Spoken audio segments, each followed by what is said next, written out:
One sunny morning, Chef Whiskers was reading her favorite book, Foods Around the World. She loved learning about tasty dishes from faraway places. As she slowly closed her eyes, something magical began to happen. Whiskers found herself in beautiful Japan, where cherry blossoms danced in the breeze. A kind sushi chef showed her how to roll seaweed, rice, and colorful veggies into delicious sushi.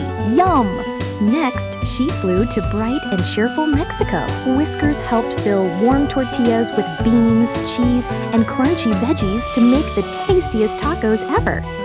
In Italy, Whiskers stirred a big pot of tomato sauce with a sweet grandma called Nonna. Together, they made long, twisty noodles called pasta. Mamma mia!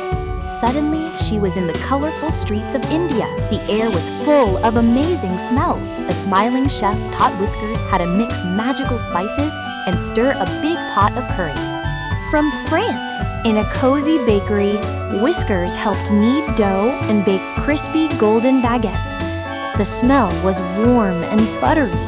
Whiskers woke up in her kitchen. She had an idea.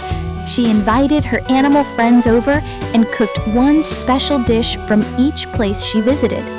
As they sat together sharing food and stories, Whiskers smiled. She had learned that food is more than just yummy. It's a way to explore the world and bring friends together.